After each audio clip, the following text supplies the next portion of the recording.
Your love is like a waterfall, waterfall. Hi, I'm Dan Ritchie, and I'm committed to carrying out the revolution of Jesus Christ. So my story before I got to Sanctuary was I was born at the hospital right here in Inglewood, lived over on the other side of the state, went to Bible college in Missouri, was a chicken farmer in Missouri, worked at a home for dysfunctional children in Missouri, came here and lived in a trailer park with my grandma, went to seminary, failed a bunch of classes, racked up a lot of debt, reconnected with Mike, and became a youth pastor once more. In that whole crazy long story I just shared with you, the summer of 2012 was probably the worst time of my life. In that time, though, my dad had a mental breakdown. We still don't know the cause. We don't know a lot of the details. What we do know is it was a bad time because he ended up running away from home. He was missing for about a month. During that time, the police would not help us look for him because they said he's a grown adult who left on his own accord.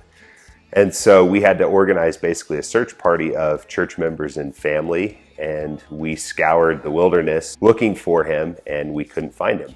And his body was later recovered about a month after he went missing.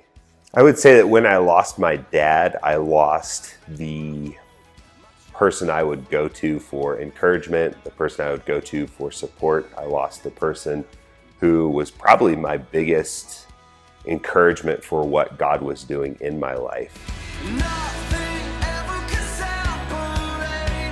I think my whole life experience through the death of my dad and the pretty much humiliation of failing courses in grad school, not once, twice, but 3 times, kind of really rocked my theology, my perception of what it means for God to be good. I think that in my mind, for God to be good, that meant that if you followed God, then everything had to be good. And so it really shook me up because I thought, if I'm following God and I'm doing God's will, then naturally things are going to go well for me. And in that, I've really seen that if Jesus didn't have an easy life, and if his life ultimately included a lot of suffering and ultimately death on the cross, I shouldn't really expect for my life to be peaches and cream either. It's been really challenging to have all of that shook up and reorganized.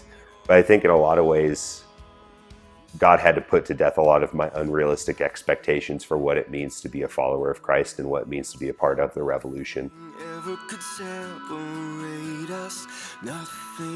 So if you know someone who's going through that hard time, just go cautiously and pray for the Holy Spirit to give you wisdom on how to best minister to them in that moment.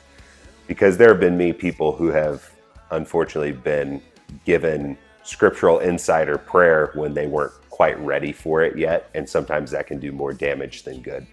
We've had a hard last year, but a lot of times, I speak from experience, those hard years define us and they make us stronger. So we as a church have an opportunity to grow through this difficulty, and it will be part of our story that earns us credibility and respect here in the community of Inglewood. So I look forward to see what God's going to do with us here in this city.